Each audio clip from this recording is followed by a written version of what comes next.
New to real estate in Calgary? Or maybe you've helped a bunch of buyers but you're finally getting your first listing up? I'm here to help you. And in this video, I'm going to break down a step-by-step process on how to successfully list and sell a home as a realtor.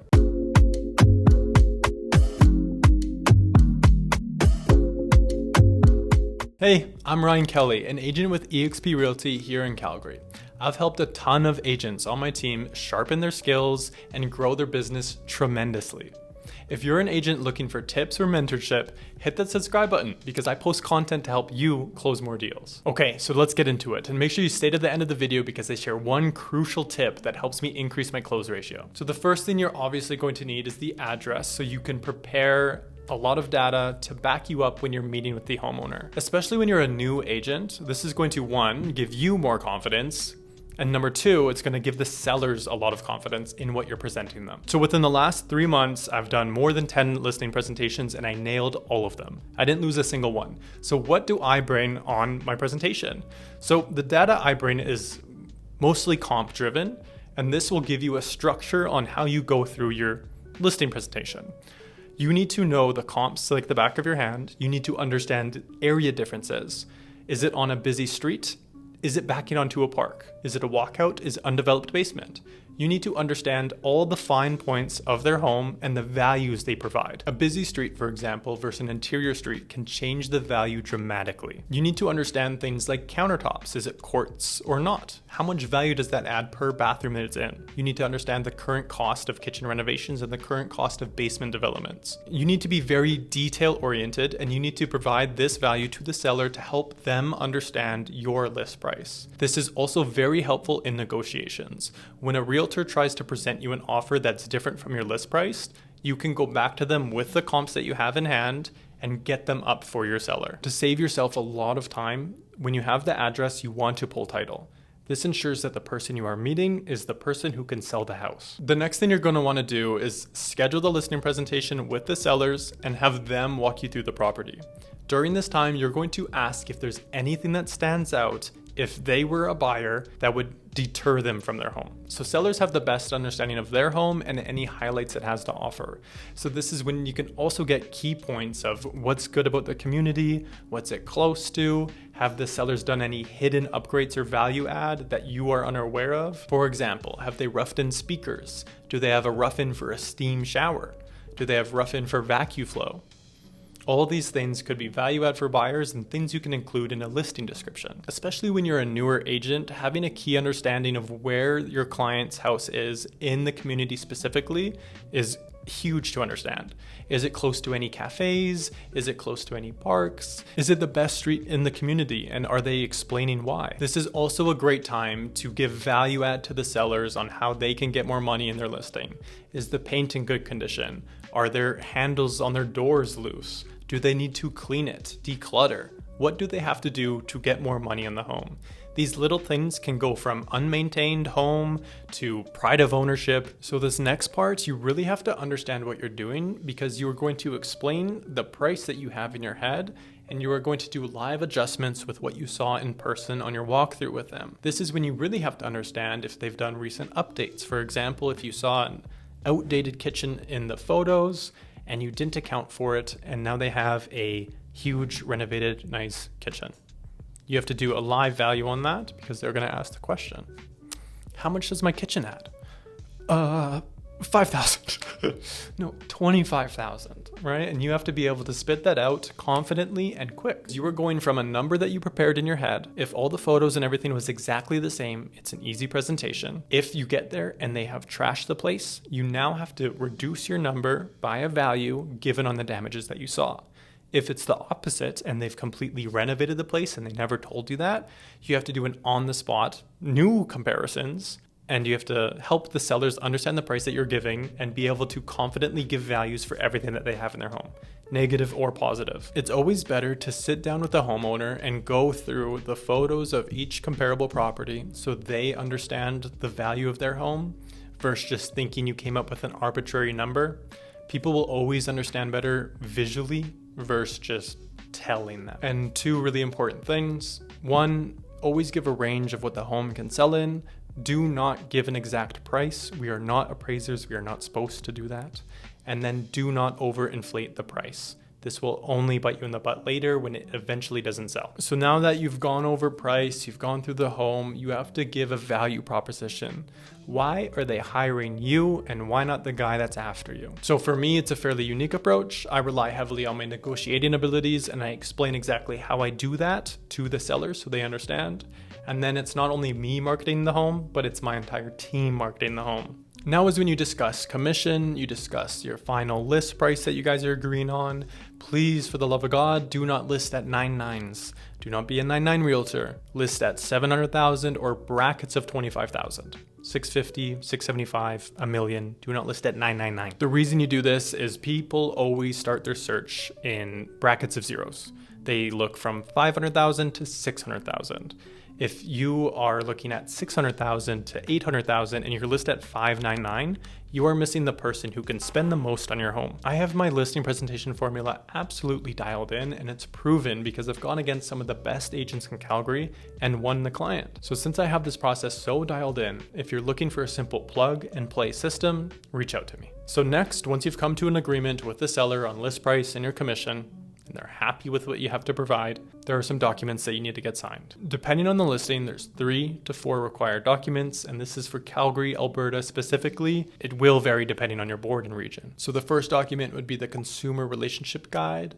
This goes over the expectations and duties that you as the realtor have with the seller. So the next document would be your exclusive seller representation agreement. So this goes over the very specifics. How long do you want the property listed for? When does it expire? What are you doing for marketing? Are you putting a lockbox and a sign on the property? Those fine details are all in this contract. Number 3, if it's a condo, you will need the condo property schedule signed. And this is your guide on what condo docs your seller needs to order and how much your condo fee is. Finally, you are going to need to complete FinTrack. So this is identity verification. So your seller is who they say they are. And this complies with Canada's anti-money laundering laws. This is also a fantastic opportunity to ensure that the sellers have an updated RPR or real property report. Ask when they last got one, or if they have one on hand. If they've built a deck, added an AC, or done anything on the exterior of the home, they have to get an updated one. The cost is $700 to $1,500, depending on the size of the property. Now is the process of preparing the listing for the market. So give them a checklist for what they need to do before photos. Toilet seat down, shower curtain closed, blinds are up. Being prepared for listing photos is key. You're going to order a sign 2 to 3 days before the listing is live on the market. Personally, I use Right Way signs. They install it for you, they remove it for you, super easy. If your photographer company doesn't do measurements, make sure you book measurements as well. Add a floor plan. It's super helpful for the clients that can't understand how the photos and the layout of the home come together. I can't emphasize this enough. You need to get professional photos. Do not be an iPhone realtor. Do not go and take your own photos to save on cost. Pay professional photographers. Professional photos will attract more buyers into your seller's home. You will get more leads yourself. You will get more showings. Eventually, more eyes, more showings equals more money for the property or sellers. This is also the part where you get a copy of the keys or go make copies yourself and install the lockbox on the property so other realtors can access it. If you don't know where to get a lockbox, you buy them at CREB or the Calgary Real Estate Board. Quick tip if you don't want to pay full price, the Calgary Realtor group on Facebook, usually you'll see some realtors selling off a few lockboxes there for cheaper. For photos, check the weather, try to book them on a sunny day. It allows more natural light in the windows, even if they edit the sky after. It'll make the property look better. So now is the nitty gritty or the tedious work, and that is where we use the Pillar 9 on one platform listing tool. Depending on where you're located, this exact tool will be different, but the general process and information you need should be relatively close. So this is where the flooring type, the features of the home, lot features, lot size, room dimensions are all entered. There is a lot of information that you have to input if you are unsure on something, like a wood foundation versus a concrete foundation. Ask the sellers, although you should know that one. This is also where you can input all the photos and order them. Your first photo should be the nicest photo of the property.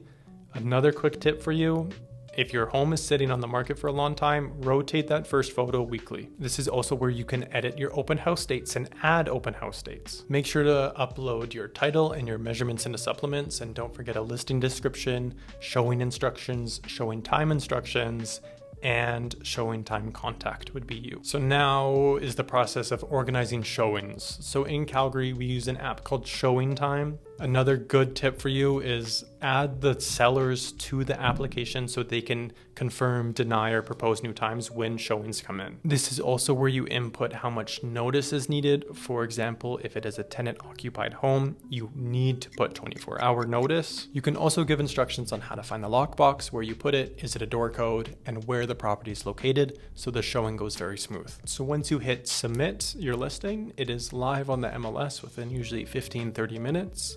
People can now start requesting showings. People will see the open house dates that you scheduled. And now is when you begin your marketing efforts, whatever that may be for you. Good examples are posting on social media, posting on Facebook Marketplace, doing video tours, getting your team to do video tours, and more. So congrats, your first listing's live, you're doing the marketing for it, and now the process of keeping your client happy so you don't get fired is really, really important. You have to keep them updated with what's happening with showings. Are they giving feedback? Are you asking for feedback? All of this data is really important to determine if you're overpriced, underpriced, at market, if you need to adjust. Hopefully you receive an offer at some point and it's not just a stale listing for 185 days. Now this is when you can go into negotiations of rejecting the offer, countering the offer, accepting the offer, and if they accept it, they have to accept and sign on the acceptance of the offer, of course. So now assuming it's a conditional offer, you're going to mark that property pending. If it is an unconditional offer, you will mark that property sold as soon as you get the deposit. So now for deposit, how is it going to be delivered? You have to give the buyer's agent your brokerage's instructions on where to send the money. The seller does not keep this in trust. You do not keep this in trust. The seller's brokerage keeps it in trust. So provide the buyer's agent's instructions on where to deposit it and make sure it's in within reasonable time. If it is a late deposit, you will have to sign a late deposit offer form. At that time as well, your seller is now in full control of if they terminate the deal or not. Typical conditions, depending on the listing type, are financing and property inspection. You can have extra conditions such as home sale. You can do a condo document review, or you can add your own. For example, a condition upon the wife viewing the home. So during these conditions, they can satisfy or non-satisfy them or even renegotiate. So for example, if the buyer overpaid and there's an appraisal that didn't come back good, then they can renegotiate. The most common one being home inspection. If items do come up on the home inspection that are big, they can renegotiate them. It is up to you, if they are unforeseen or not, to add a value to them and negotiate for your seller. They can either waive, non-waive, or if you all come to an agreement, you can do an amendment for whatever changes you need to make. Okay, so let's assume everything went fine and you have a waiver. Now the property is marked sold on MLS. Now you want to make sure that you upload any remaining documentation regarding the sale to your brokerage so they can convey to the lawyers in a timely manner. This is also the time where you want to make sure that any remaining terms on your contract are fulfilled. For example, a very common one that I can use is buyers wanting a cleaning. They usually do this with receipts provided. So when the sellers move out, you get the move out clean and you provide the receipts to the lawyer. And remember, if you want that sign back, they're expensive, put in your request to take them down. So now just before possession, when your sellers are moving out, get them or yourself to go through and label the keys for the buyers to take possession. Make sure they have everything that was written in the contract. So for example, garage door openers, any codes that they need for any locks, all the keys and what they're for, including mailbox number and mailbox key. So now the process when the buyers are taking possession is they will still use the lockbox to get access to the property, or you can arrange for a pickup if you want to remove your lockbox early, and then you would leave the keys on the countertop for them to take possession. So if you're going the route of leaving the lockbox on the property, make sure to go get it the day or evening of so they don't cut it off. This is also your chance to collect any additional belongings. If they accidentally left anything on pre-possession walkthrough, go pick it up for your sellers. And that's it. That would be a nice, smooth sale. You would have happy clients. You would have happy realtors who are excited to work with you again. But there can always be small nuances and small hiccups that can come up in deals. It is very important to make sure that you have someone that you can rely on, like a broker, a team lead, who can help in situations like these, especially when you're a new agent. It is a dangerous game to play the game of I know everything. Instead, it should be a game of you don't know what you don't know. So as your business grows, I do recommend hiring a full-time admin. My full-time admin handles putting up listings, booking photos and measurements, ordering signs down, and sending out and doing all that tedious paperwork. But when you're starting out, it is crucial to understand the process of documentation so you can overlook that listing to see if your admin had any errors. If you need something done really quickly, you can handle it yourself. And even better, so you can explain everything properly to your clients. So if you've stayed to the end of the video now, you get my bonus tip that boosts my closing percentage a lot. And that's you forgot something in your car. So come to your listing presentation, go through the home, but before you sit down with the sellers, grab something that you forgot from your car. So in my case, it's usually a nice bottle of wine. So I grab it from my car, I go back into the home, and they're ecstatic. And it's usually like a funny little moment, funny little gift, and it helps break the ice and build that relationship with your clients that much more. So that's my full step-by-step process on how to list a home as a realtor here in Calgary, Alberta.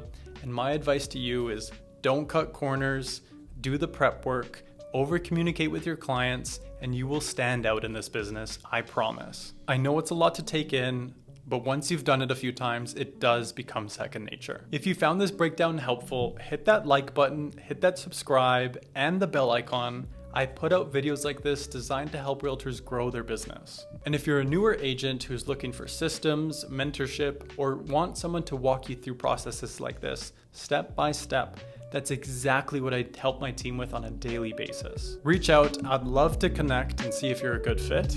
And thanks for watching, I'll catch you on the next one.